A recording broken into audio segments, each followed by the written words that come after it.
First of all, the advertisement part about Mayfield. We do have to advertise. I mean, it may seem a little strange that venture capitalists who have all that money would be looking for customers, but in many ways, we are looking for good teams and good ideas. Mayfield has been around a long time. We're one of the very early venture firms, founded in it's 32 years ago, not 1969. I guess that was about 69. Actually, the initial money was Stanford money. Tommy Davis had the idea of working with Stanford to invest some of their money in high tech in the Valley, and that was the founding of Mayfield. We currently have $2.1 billion under management. We're investing in what's called Mayfield 11, our 11th fund. Our limited partners are mostly university endowment funds and pension funds. We have 7 investing partners. It used to be called general partners. The lawyers told us we should call ourselves managing directors. So whenever the lawyers tell us to do something, we always do it, of course. There's 1 venture partner and 3 EIRs are entrepreneurs or executives in residence. That venture partner and EIRs come in and out as we need and find additional help. Our focus is on innovative information technology. We used to do biotech. We don't anymore. We got out of it about 5 years ago. Still have some companies in our portfolio in that area, but we decided to narrow our focus and into the IT area. There's, you can read the numbers. We do early stage. Mayfield, and one of the things you need to realize when you're going out to pitch VCs is you pitch the right VCs. We are very focused on early stage. Early means 1 or 2 people with a bright idea.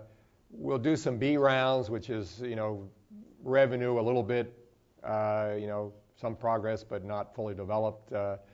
Need to raise money to go, ramp up the sales effort. But we do relatively few of those. Most of ours are either seed, incubation, or A round, first institutional investors in. We almost always partner these days with another firm. We don't like to. It's just better in terms of getting help to the company as well as spread the risk. We are very active last year and continue to be active this year. We did actually 13 deals total last year. We had done 12 in the prior 2 years. So we doubled our pace, and we've done 3 in the last couple months. So, and the deal flow pace is good. Entrepreneurs are coming out of retirement, I guess. Actually, literally, we're seeing a lot of people who made a lot of money in the bubble, thought they'd go buy the big boat, retire, and got bored, and are looking to do something exciting again. So there's as well as bright young Stanford graduates. So how to get a VC to pay attention? Unsolicited business plans or emails rarely work. I am the screener of most of the unsolicited plans that come in through the businessplans@mayfield.com.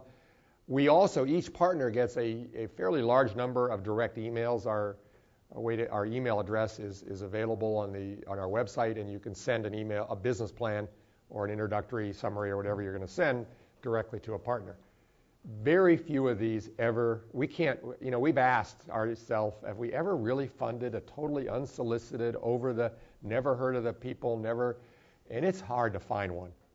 It really is. There might be one, but nobody could remember it. So I'm not going to say never, but almost never. So where do we find out about deals? The first place is entrepreneurs and business associates. Most of the referrals come to us from people we know in bigger companies, smaller companies, existing companies, used to be working in our existing companies. They're people we know are where most of the introductions to business opportunities come from. Other venture capitalists, again, because we are now networking much better than we did in the bubble between VCs, and we see a lot of deals referred by another venture capitalist that saw it, is interested in investing, looking for a co-investor, even in an A round, and they introduce it to us, and just like we introduced to them. We do get deals out of universities or research institutions. We've done a fair number of deals out of Stanford. We did MIPS and Silicon Graphics. John Hennessy was one of the co-founders of MIPS that Mayfield funded. We did a deal a couple years ago, TRAM out of Stanford. So we do look at early stage technology deals out of Stanford and other universities. We're involved with research institutions like SRI. We look at their early stage technology, put a team together, pull it out, fund the company. We've done Nuance, voice recognition company, was a public company out of SRI. Intuitive Surgical was out of SRI. So we do look for other opportunities, other places to find technology. And there is a network of the lawyers. If you absolutely, I feel like if you've been in this valley in a year and can't stick your arms out and touch somebody who knows us, you've been sitting in your room not getting out there. It's a pretty wide network that we touch, particularly if you're at Stanford. I mean, there is absolutely, most of the professors know lots of VCs here.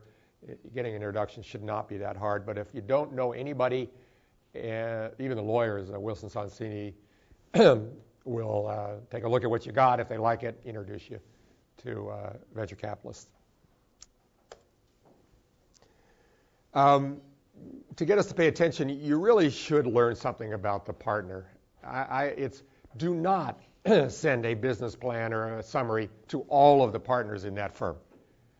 If you're really going to go to, or if you got somebody that's going to introduce you, find out which partner you think is the best to target, or two partners.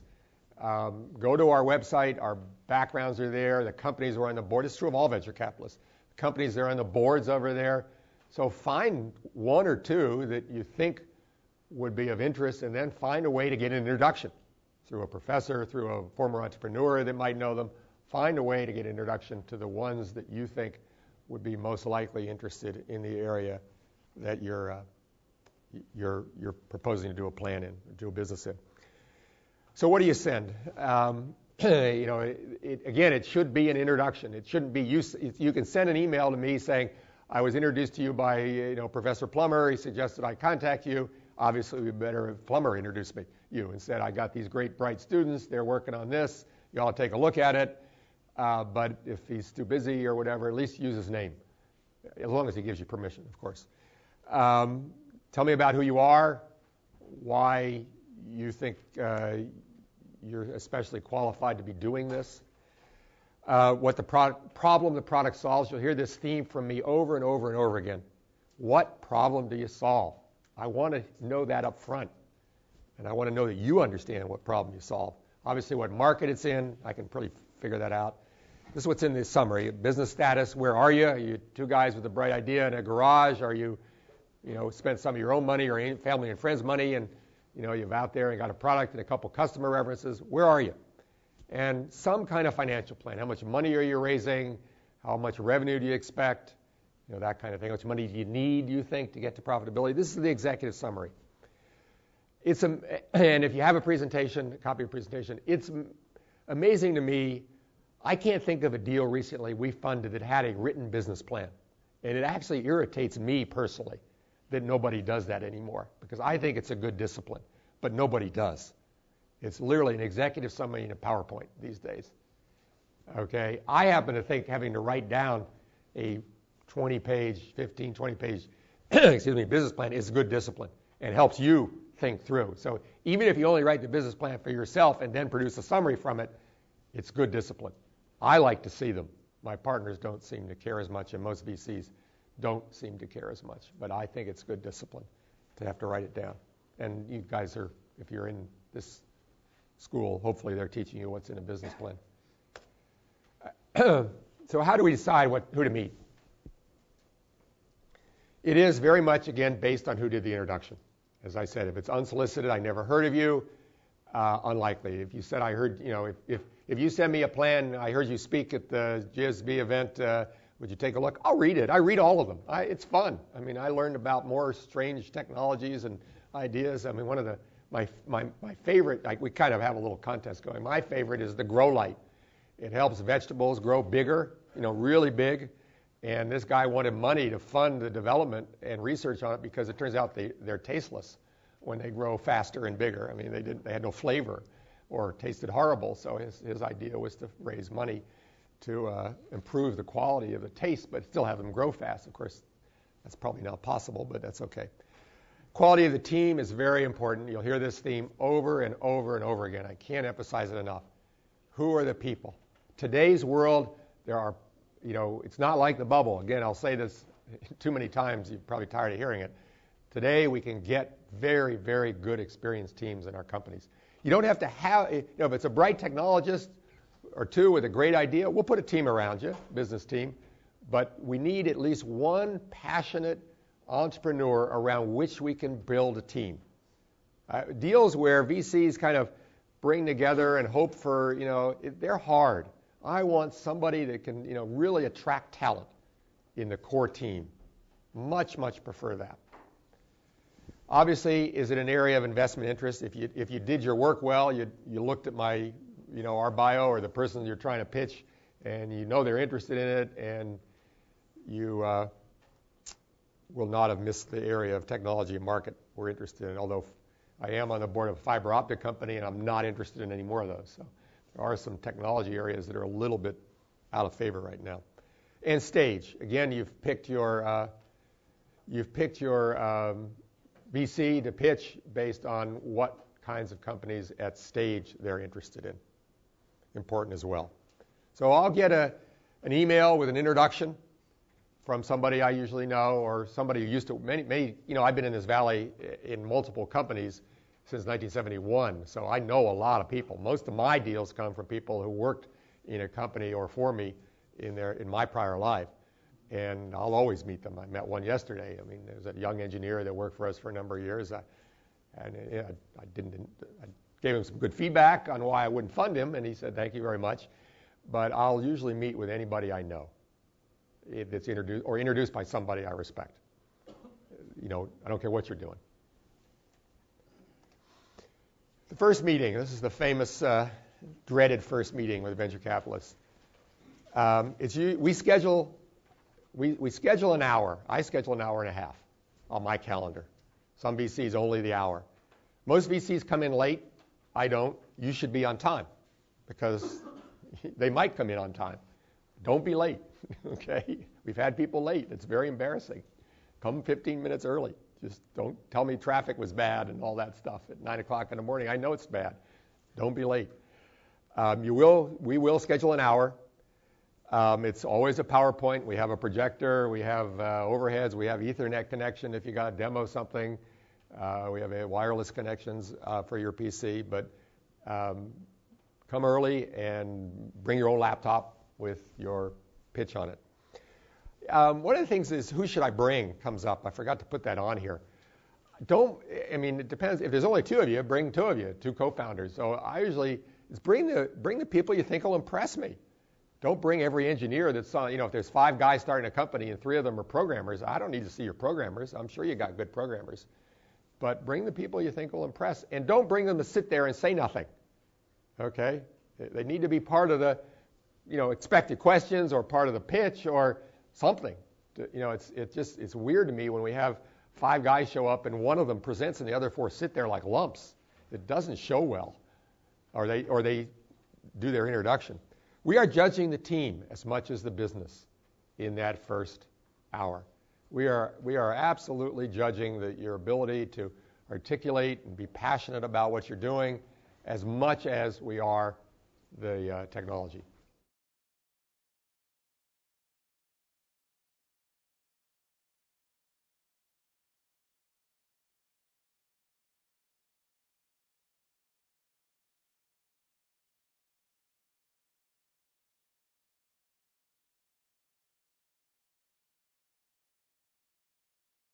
Yes, it's absolutely critical that you put the relevant, I will emphasize this, the relevant experience in both the executive summary, not your resume.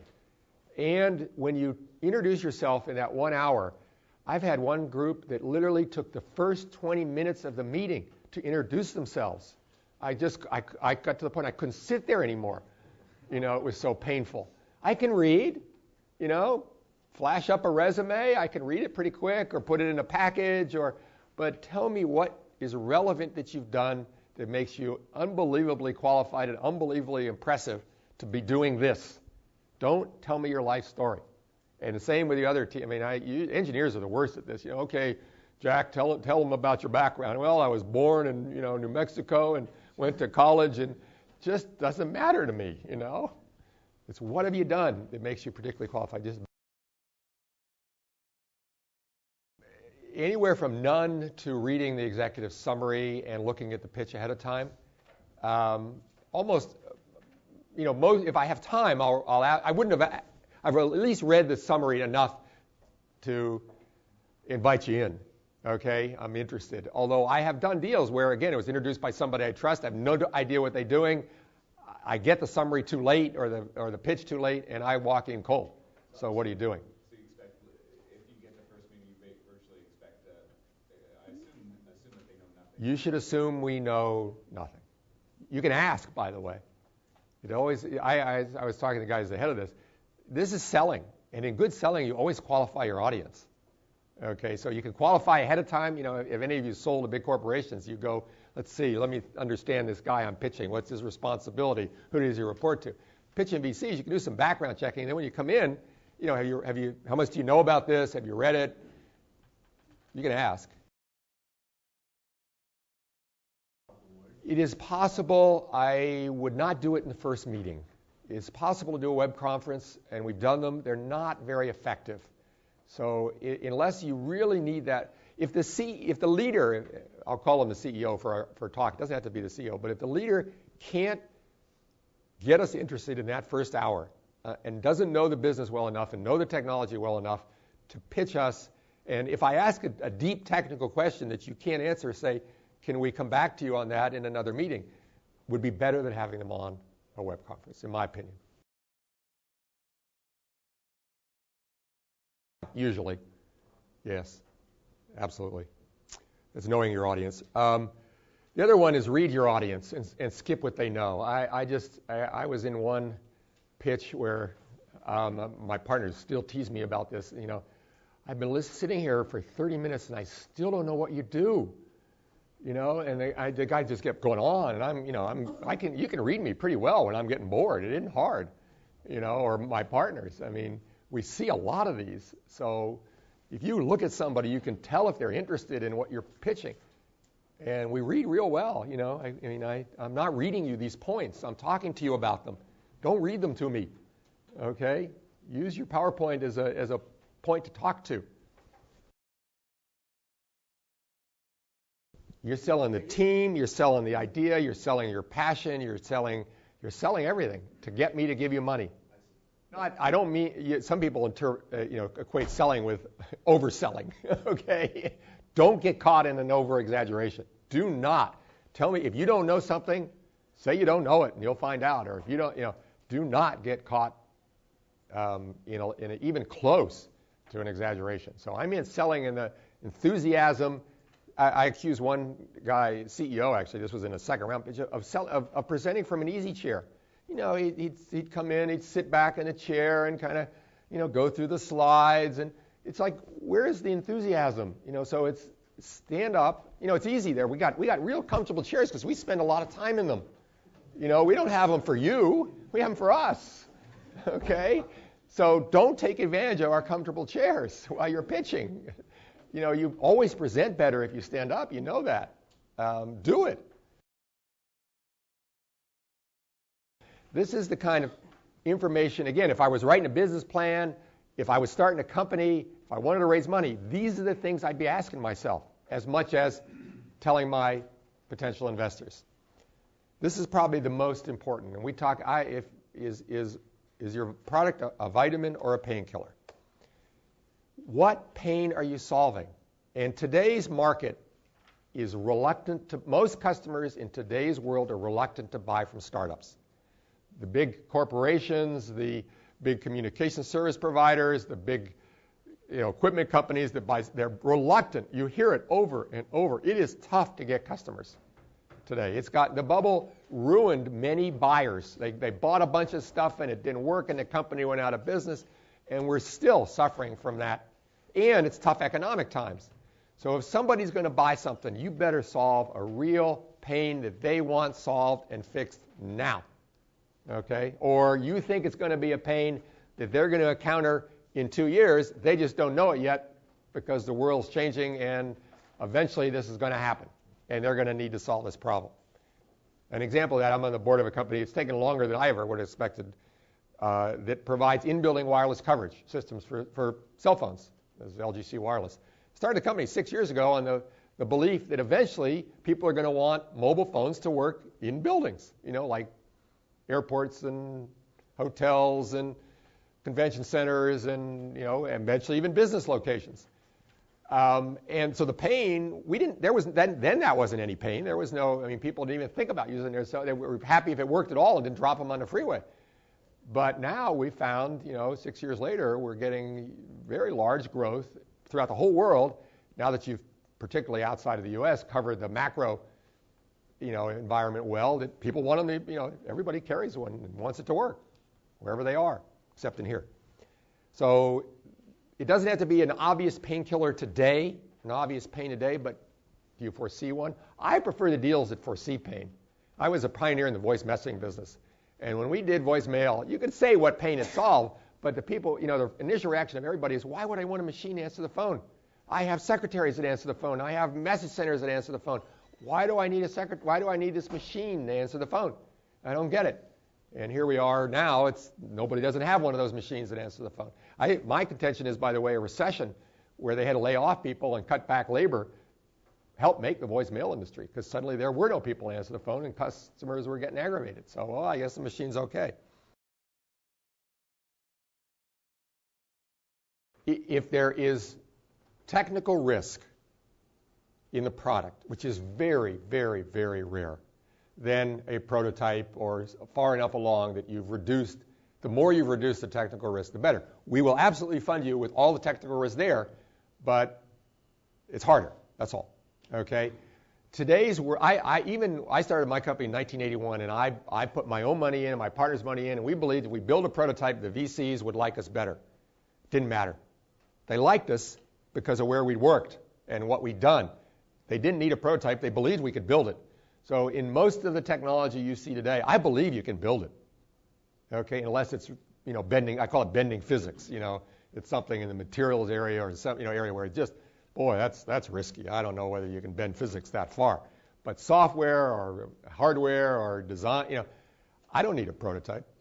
The risk is not typically technology in today's world, it's market. So the more you reduce market risk, the more likely you are to get funded in today's world, unless it's, as I call it, bending physics. Your unique insights to the problem. This, again, is part of the team thing.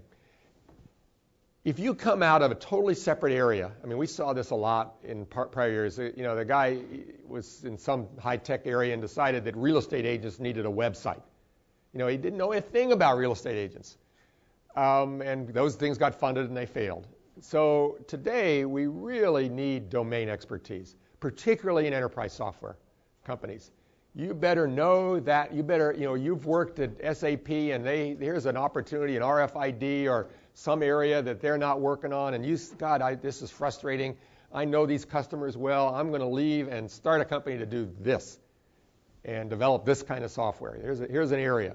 So that domain expertise is really key. You better know. I would hope you know more about it than I do. If you don't, it's hard.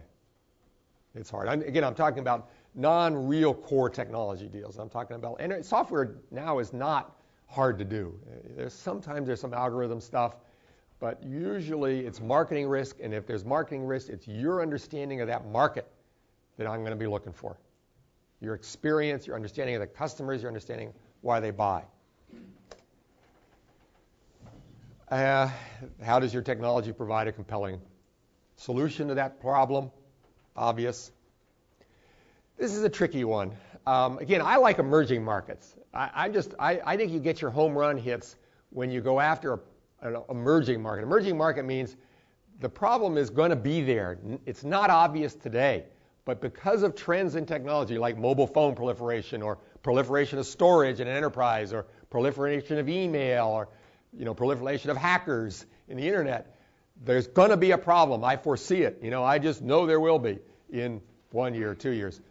Those usually are a better opportunity than, boy, there's a real problem today with spam. I think I'll start an anti-spam company with a slight twist on the technology. There's 5 guys at 2 years and millions of dollars ahead of you. They could do what your little idea is once they see you do it. If you got 5 guys in a garage writing software, the barriers are just not big enough.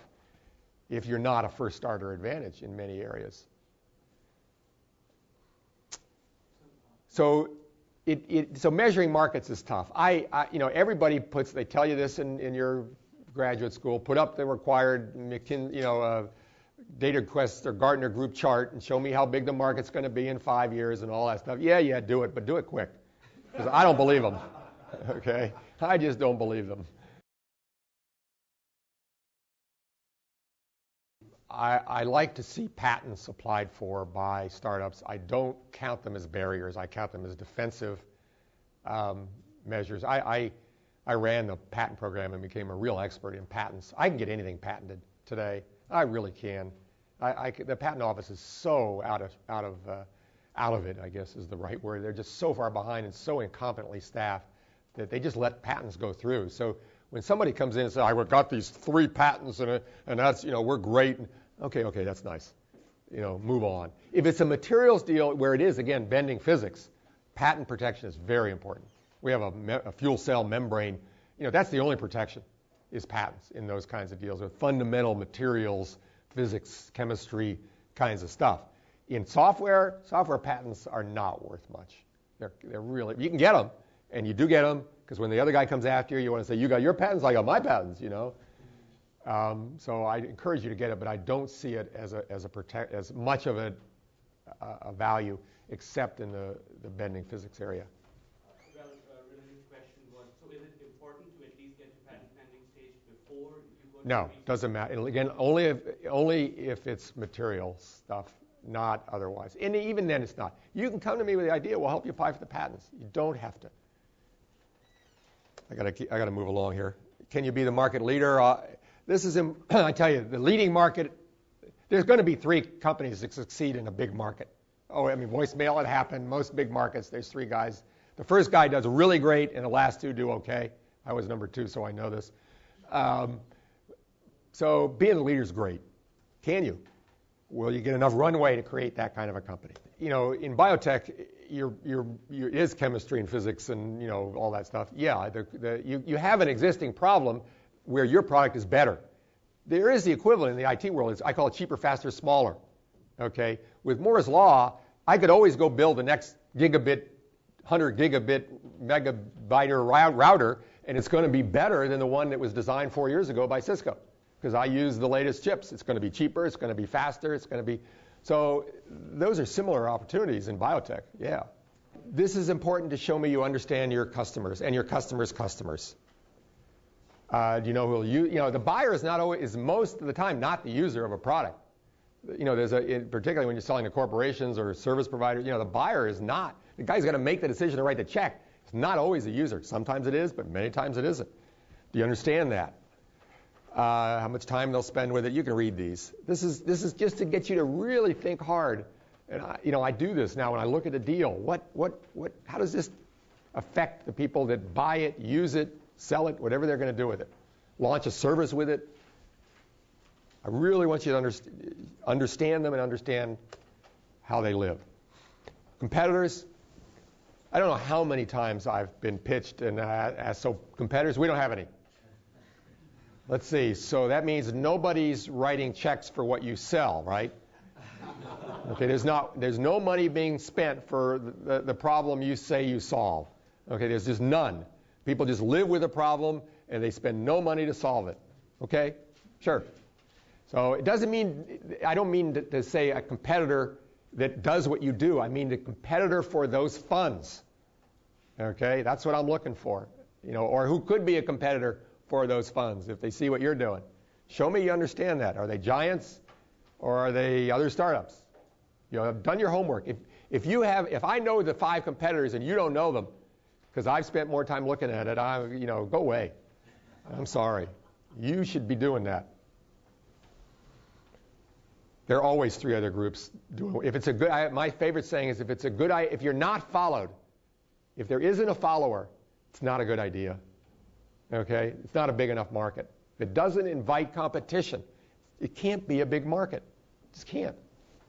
Does it matter if the competitors don't exist yet? Yes. Browser, for example. It's like. Yeah, if I had been sitting in the Netscape presentation, my question would have been, well, who will be competitors? what about Microsoft? You know, might they go do this when they see what you're doing? What would they do to kill you? You know, I don't. You know, Netscape was a financial success and a company failure, really, because it went out of business, you know, miserably. So, and their technology doesn't exist in the world to speak of anymore. So, you know, they got killed by Microsoft in the end. They were lucky enough to get out, get public in a frothy market, and, you know, pay back for their employees and their investors. But as a company, it doesn't exist anymore. So I consider that a financial success, but not a business success. So if the question to them would have been, what about Microsoft? You know, and yeah, what are we going to do? And they didn't. I don't think they handled that well when Microsoft came out with their version. I don't think they did as good a job as they might have, and they'd admit that. Competitors, we talked about that. This one's very important. It's not easy to do, by the way, at all. How much total money will you need? We're going to fund you an initial round of money, say $5 million, between us and another VC. That's a typical A round these days, is $5 million, $5 to $6 million. If you need more to reach a meaningful milestone, it's going to be tough. You better be one awesome team. If you need 8 to 10 in an A round, because what you're doing takes that much to get to the next meaningful milestone, then you better be an awesome team. Okay? Otherwise, you know, 5 to 6 feels about right to me, and that's about what we're doing. Very early stage, we'll put in $1 million, $500,000, $2 million maybe. A round where you're going to build a product and get some customer feedback and traction with it. You know, betas, 5 to 6 feels about right. But if it doesn't do it, don't mislead me. Don't lie. Again, be brutally honest with yourself, because, as you'll see later, if you run out of money and you haven't got a really meaningful milestones, that next round is not going to be much fun. Not in today's market, unfortunately. It's hard. You're going to give up 50 to 60% of the company for this 5 to 6 million. Okay? If you needed 10, we want you guys incentivized. So even if you raise 10 million, you're going to give up 50 to 60% of the company. But I don't want to write a $5 million check for 25% ownership. Okay? That's just expensive in terms of the exits and the, you know, all the numbers. So I'm generalizing here. We've done A rounds with raising 10 million, or 12 million. We did one, but it better be something we see a huge upside opportunity in. It's tricky. If we're the first to see it, we like it, we will lead and introduce you to others. And the same with our brethren, okay? You will be out there talking to multiple VCs. You have a choice of either you try to put together the syndicate or pick one of them to put together the syndicate. Okay? It's really you should manage that if you can. I'm going to syndicate. Some VCs will not. So when I meet an entrepreneur and I like the idea, I'll ask, who else are you talking to? Oh, yeah, we like working with them. Let them know we're interested. Either way, as long as the other VC is one we like and respect to work with, so you should check with your VC. One of them is going to lead and say, we get the right to accept the other co-investor. So you better make sure it's top tier or good VCs that you're trying to put together. The better the team, obviously, I talked about this, cheaper the money. You need a financing plan, just like you need a development plan. Again, don't run out of money without reaching a meaningful milestone. Now, what do I mean by a meaningful milestone? It's very frustrating to me. Meaningful milestone for a B round used to be a good team in place implementing a good product. It didn't mean customers. Today, unfortunately, if I'm going to look at a B deal, I want to talk to prospects that know what you're doing, or customers, or betas. So unfortunately, in today's world, to get a reasonable valuation in a B, you need some market feedback that customers like the pain you're solving and will pay you dollars for it. This is not easy, okay? It's tricky. So don't run out of money in today's world without having. So don't over-engineer the product. This is why it's hard to get an equipment deal done these days. It is very difficult to do an equipment deal and get a thing out to customers for $5 million. I know that. Okay, it's hard. So you got to figure out how to build something in today's world for that amount of money, 6 million, maybe 7 if you push me, that gets you, and devise an engineering plan that gets prototypes, early units in the hands of prospects. It doesn't need to be, that they've used it for weeks and months, but I can call them and say, what do you think of this? Oh, this is the greatest thing. It solves my problem. I love it. These guys are great. That's what I'd like to hear. You're bound to slip engineering schedules. So, I always assume a 3-month slip whenever I do engineering schedules. So I know I'm not making this easy for you. So I'm telling you to raise less money, but assume a slip and meet meaningful milestones. Hey, if it was easy, everybody would do it. And then obviously, if you miss your plan, it can be. We have not shut down an A-round company for missing a milestone in my memory. Okay? We have not. So it's not that you will be put out of business. It's that you will own less of the company when it is successful. Hopefully when it's successful. That's what it means. Exit strategy, what I tell people on exit, when a venture capitalist says, so what's your exit strategy? Don't tell them I plan to get bought by Cisco. My plan is to get bought by Merck. My plan is to get bought by, don't tell them that. My plan is to build a fast-growing, profitable company and then see what, if the public market's there, I'll go public. If it's not, I think one of these 3 guys would be interested in buying me. That's the answer. Period. Okay? Do not say, what I'm looking for is who might buy you, because most exits are acquisitions today. But I want, the best way to get bought and not sold is fast-growing, profitable company. It's amazing. I tell all my CEOs, going public isn't the best day of your life. Getting funded by the VCs isn't the best day of your business life. Being profitable and never having to talk to a venture capitalist again is going to be the best day of your life. I've been through that. Believe me, it is. Okay? Get profitable. They'll present, I'm not talking about, no, they'll present a plan to get profitability, but they won't drive toward it. One of the frustrating things is if you get your money easily, you spend it foolishly. It's just human nature. I've been in B rounds of my own companies where it got hot, frothy, and they had $25 million when they only were going to raise 10 and the price was high. And I'm going to take away 15 and put it away. You can't have it. I could not stop them from wasting money.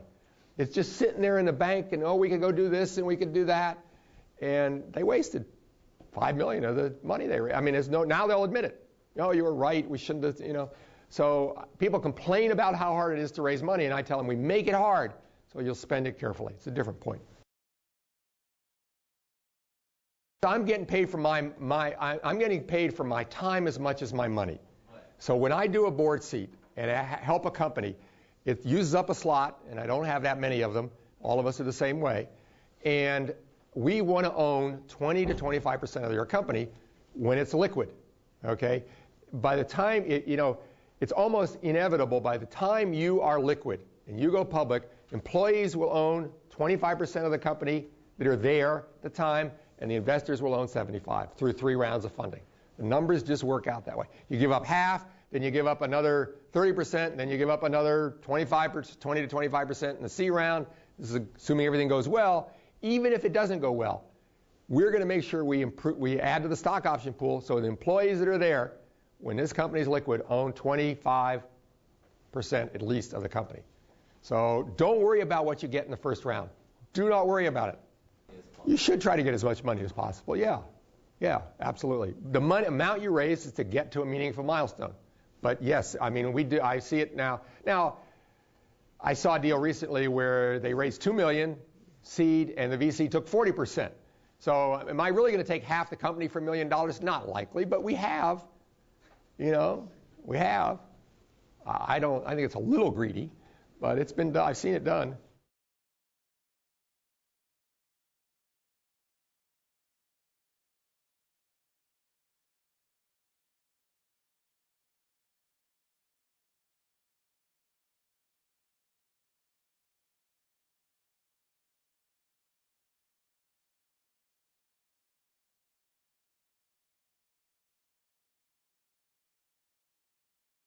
We want to see 100 million exit, at least. Because we're going to own, the numbers are easy.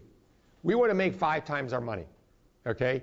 If I take half your company, if I take 25% of your company for $2.5 million, if you're worth 100 million, I own 25%, it's 25 million, that's a 10 times return. That'd be great. Of course, I'm going to put 2.5, then you're going to need a B round where I put another 2.5, so now I got 5 million in, so that's a 5 times return.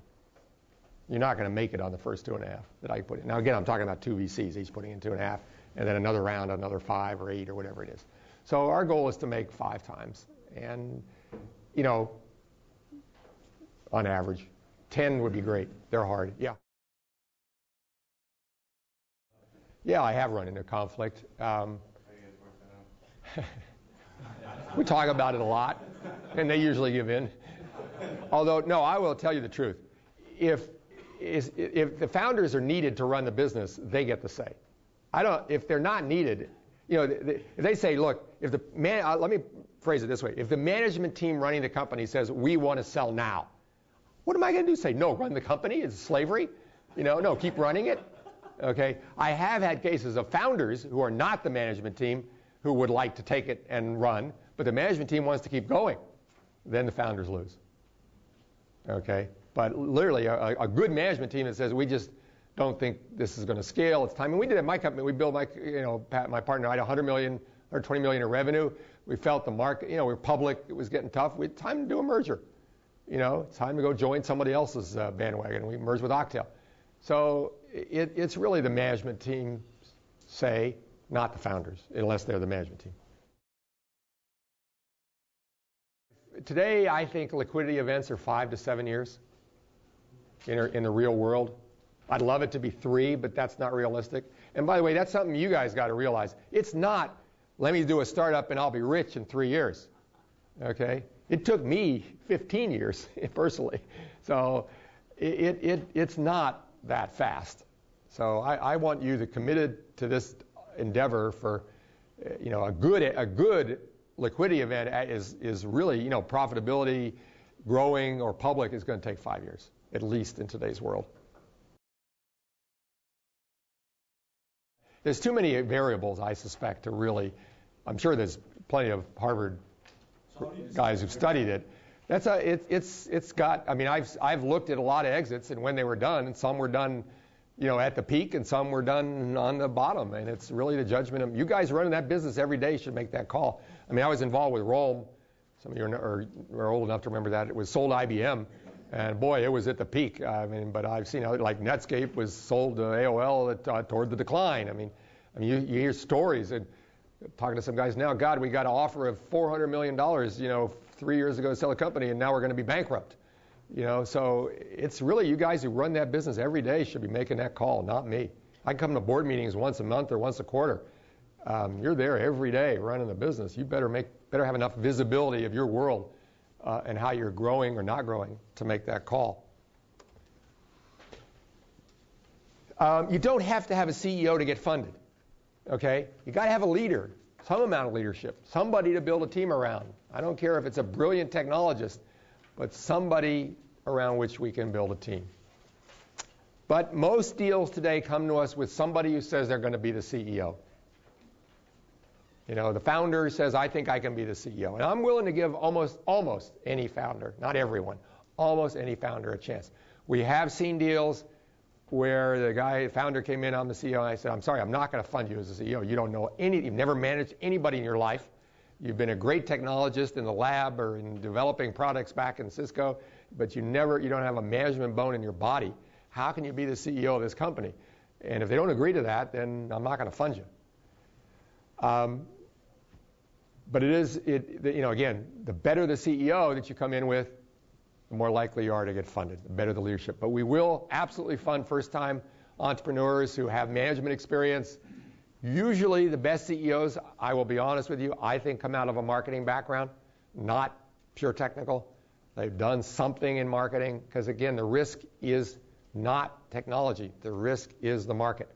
So most of the time you want leadership in a company, most of the time, not always, that has strong understanding of the problems of profitably acquiring customers. This is the puzzle in business today. How do I acquire customers profitably? That's what's hard today. We have a whole stable of CEOs, VPs of marketing, business people that we will absolutely say, why don't you join hands with this young entrepreneur and see if you think you want to go build a company around this idea. So is the market always people, the end user, or is the market sometimes IBM and so forth? I didn't understand the question. So you said that CEO should be a person with a market background. Marketing background. A marketing background. I don't like, I see. I don't like, I call it I do not want a one-hop from HP, IBM, Oracle, CEO. One hop means they just left IBM or HP or some other large company or Microsoft and have decided to do a startup CEO. They do not usually succeed on their first job out. They can be very successful on their second. So to me, the best CEO, I'll talk about that in a minute, the best CEO has done it before, started a company, or a VP of marketing, or some position, but has the entrepreneurial experience. The big company guys are not. They expect somebody to, take care of buying paper clips and, where's the limo, and I mean it's their brand. The reality is when you work for HP or IBM, your brand sells. You don't have to scrap. You don't have to be scrappy to sell. I mean, I tell you, it was a shock to me when I started calling people and they'd say, "Who the hell are you?" After I worked at a large company. I mean, it's like you call them, I'm so-and-so calling from IBM, or people pay attention. So-and-so calling from, ABC startup. It's like, who are you? And an executive, these guys really get their, they just don't get it if they've never done it before. So second hop, I like those guys. They learned. Okay, they really learned the hard way. But first hop, no. So markets are important, people and products. So actually the order should be people, markets, and product in terms of priority. A great team in a big, fast-growing market will figure out how to make us money, is the saying. Okay? So it should be, the order should be people, markets, and then product. And it's very hard for engineers to accept product as last. I'm as an engineer, so I can tell you that. I was an engineer. I started a company. I absolutely felt I had this brilliant idea, and the world would beat a path to my door, and hired a guy that I'd worked with at Rome to be my VP of marketing and sales, and it was a failure. My first product was an absolute failure because, first of all, the guy I hired was not a marketing guy. He was a sales guy. He didn't have a clue how to figure out what people would really buy and what they'd pay for it. And there's another lecture on the difference between marketing and sales. But people, markets, and then product. Now, I forgot to give attributes. This is a graph. We had McBain, McKinsey, or whatever they're called, do this study. I think it was McBain Quest something or other. And by the way, the way to tell a graph, when I see graphs shown to me, if it's a marketing slide, there's nothing on the axis. The marketing guys don't put things on the axis. Engineers, always have to put things on the axis. So, being an engineer, I had to put something on the axis, okay, to say team quality. So this is a measurement of the quality of the team and the probability of getting funded. But then, of course, you want to ask, how did I come up with these data points? You're all looking ahead here. It makes the joke a little harder. Okay, the first one is if you're, two Harvard MBAs with no work experience come to us with a real estate website plan, they're not going to get funded. We wouldn't fund it. Now, if it was two Stanford MBAs, it's a higher probability. Of course. It's much more likely. I think we're up to 15% likely that we'll get funded, but it's possible. A brilliant engineer. This is the brilliant engineer out of IBM, or the brilliant engineer out of SRI, or the brilliant engineer. They're a problem. They know how to make it work once. They're not. You need a brilliant engineer with entrepreneurial experience is much more likely to succeed. Again, the big company guys, you know how long it takes IBM to develop a new product compared to what a startup should, do? It's like 3 times longer because of this, and they got overhead and the people that do this for them and that, very different. If this is the CEO of 2 prior failed, he's learned something, okay? And maybe they've learned enough that this will be their 3rd success. I'd actually would have put this one up above 50%, but the McBain-McKinsey thing came down with lower in their study. But I would have given more credit for, you learn more by your mistakes. You learn more by what you do wrong than by having it be easily done right. I believe in life. So when you make mistakes, they hurt, and you learn. When you do something right, you don't know what you did right. It just happened, you were successful. So I like bad experiences for my management team. I like them to have learned, be a little humble, and understand. So with these guys, what did you learn? What did you do wrong? What are you going to do different?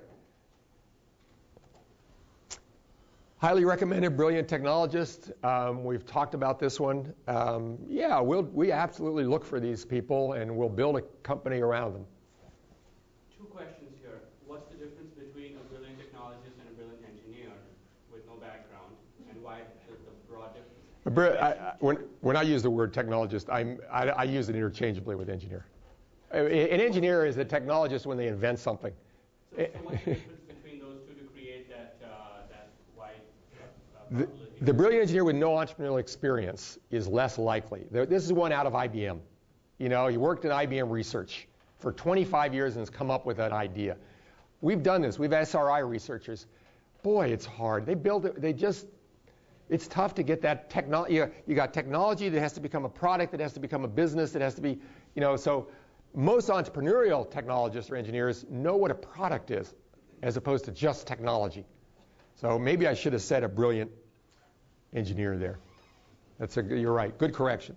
Yeah, and question 2 was, where do customers come in the mix? If I build a prototype, I've got 2 customers using it, I mortgage my house to get to that point, where does that put me on the equation? This is similar to his question. If the risk to your business is the product, the more risks you've eliminated, the better it is for getting funded.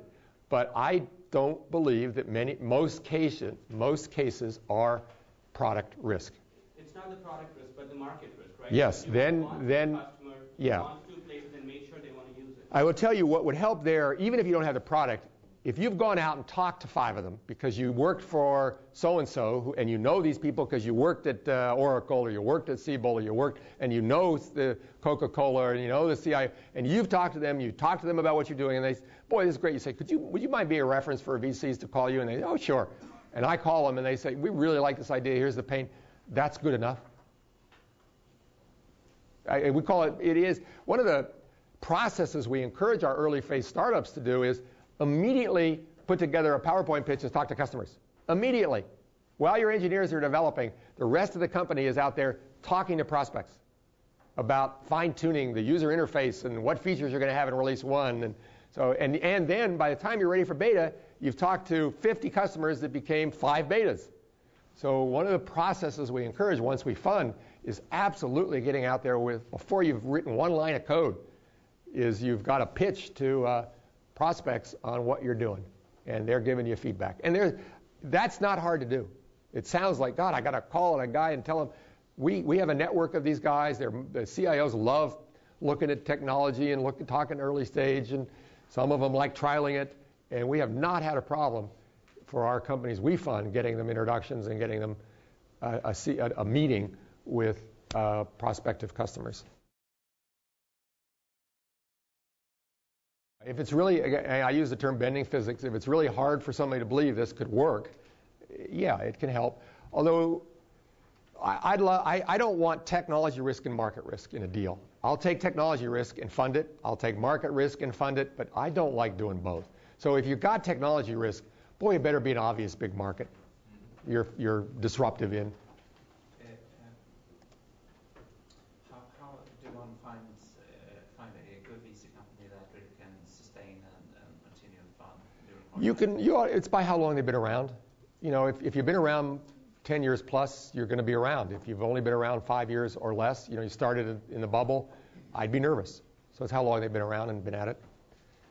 If you survive through through beginning, before the bubble you were around, through the bubble, raise money after, you're going to be around. Let me keep going. I only got 10 minutes left, so let me get through this. And then the last one is I've done it before CEO. So criteria. Again, I think I've emphasized this domain expertise. I want you to know more about this and the customers and the technology than anybody in the world. I want the A-team, man. I want the experts. Nothing more to say there. The innovative business model one is a tricky one. you do need distribution, you do need partners, you need something.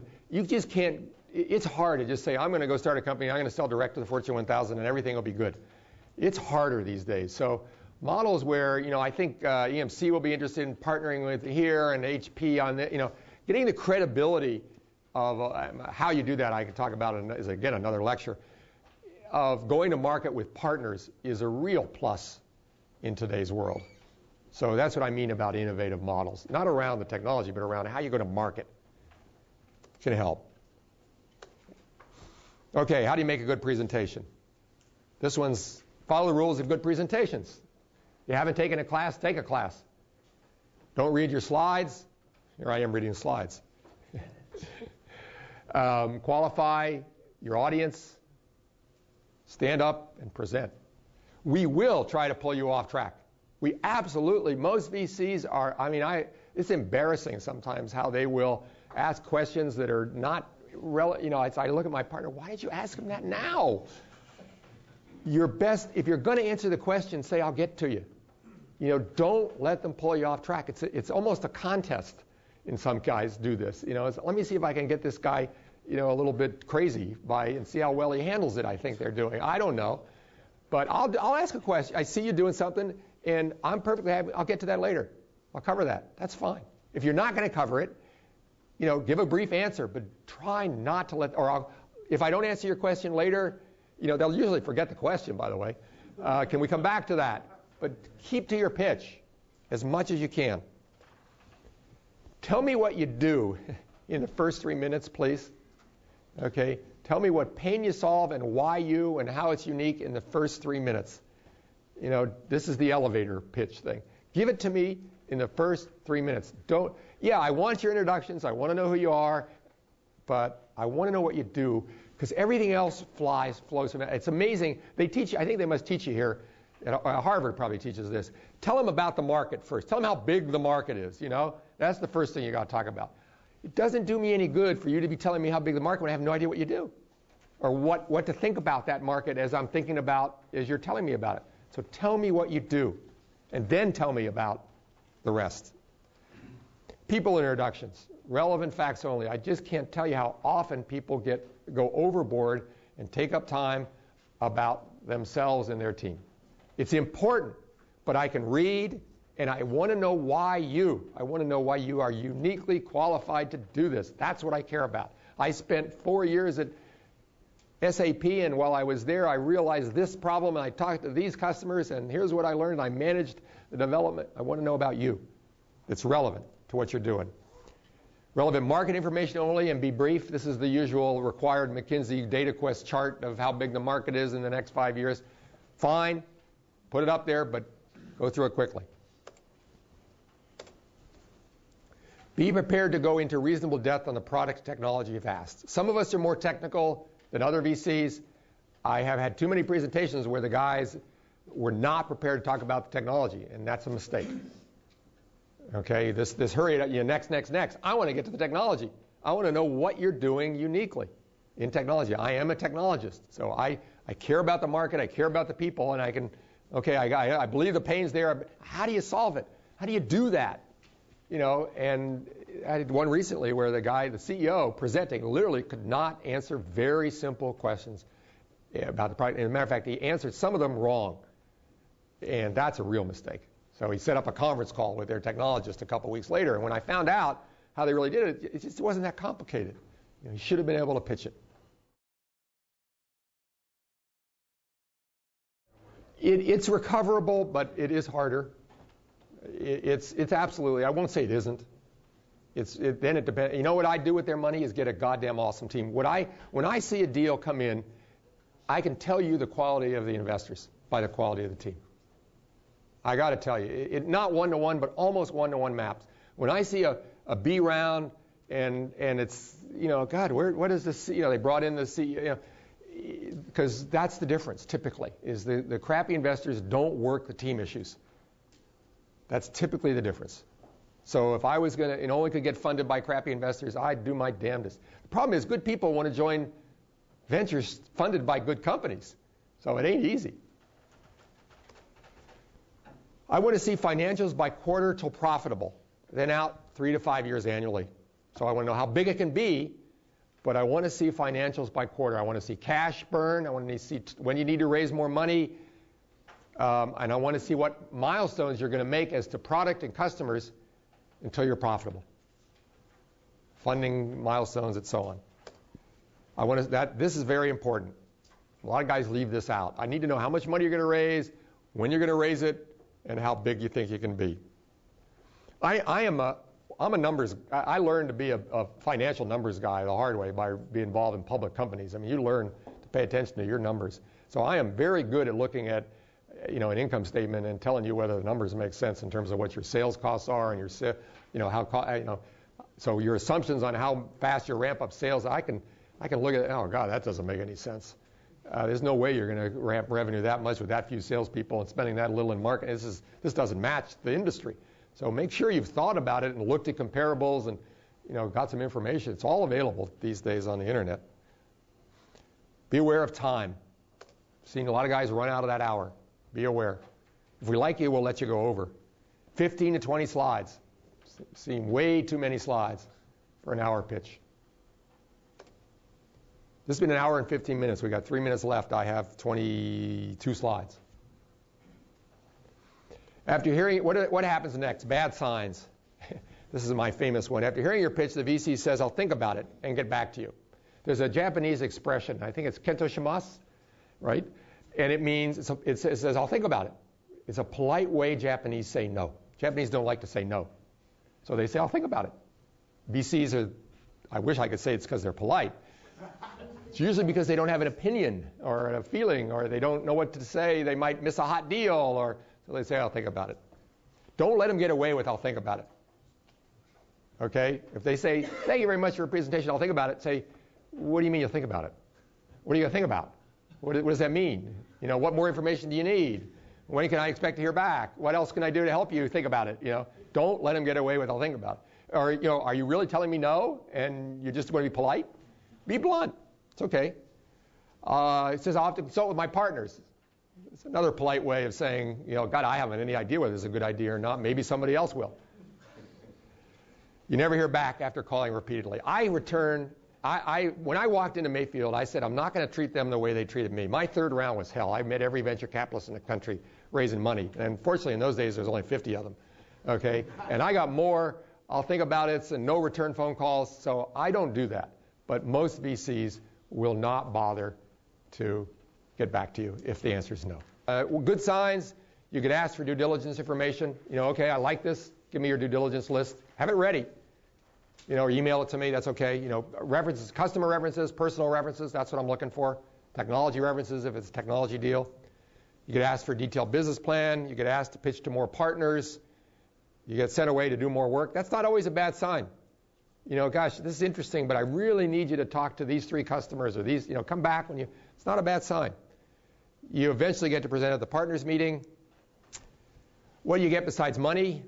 Our number one job, I feel, is to put together a great team and to help you do that. I interview all executive hires. We have board meetings once a week where you get to hear me tell you what you're doing wrong or right, as well as the other board members. I do a lot of CEO mentoring, talk to my CEOs usually once a week. I do replace CEOs as needed. Again, that's the board's number one financial fiduciary responsibility is replace the CEO. We use our network to help in all these areas, and we provide follow-on financing help as needed. And look at in our firm, 2 passionate partners can get a deal done even if the rest think it's so-so. Even in this environment? Yes, but they better be really passionate and want to get it done. Some partnerships require one guy can veto, one managing partner can veto. We don't work that way. So it depends. It is not easy if you have 2 or 3 really opposed. That'd be hard. It can be anywhere from, again, before you've spent any money, if you're a great people, if you're a great team, it can be anywhere from that to you're not quite so, and you've done a lot of work with customers and you've validated the market, then. But again, most engineers' instinct is build a prototype. I don't care unless, again, I emphasize, it's market risk I'm most of the time nervous about. So you can go to prospects with PowerPoint, this is what I'm going to build, would you buy it? That's enough for me. and most VCs. But team is the number one. They're working on technology. They're not working on products. A startup can always beat a large company to market if they start well before, at the same time that large company realizes the opportunity. I wouldn't go up against Intel, frankly. They're awesome. I will not go up against Intel in any market. IBM I'll go up against because they're slow moving. But Intel, I would not go up against. And Microsoft would scare the hell out of me to go up against. So it depends on who they are. So are you worried about the technology risk, or you are worried about if I lost you on you? No, I'm worried about the time to market. If we can get to market a year ahead of them, fine. And by the way, if we get to market a year ahead of IBM in a technology, they're interested, they go out too. PeopleSoft's going to need it. Oracle's going to need it. BA is going to need it. So that's fine that IBM comes out with it, as long as you're ahead. Are you concerned they use legal ways? I'm not. I don't worry about that. I don't worry about other big companies come after startups on patents. They'll you'll have, that's so rare. I don't typically worry about it in software area. In biotech, it's a bigger issue. No, getting them. These guys will join if I get funded. Great, if you can do it. But again, I'm looking for that one person, at least on the founding team, that I can use to attract. If I fund it, that really attracts talent. I don't want to. I want some passionate VP of marketing, business development, technologist. I don't care what it is, but that person. I can't be the recruiter. Only. It's got to be something that they're doing that attracts this team more than just the fact that Mayfield funded it.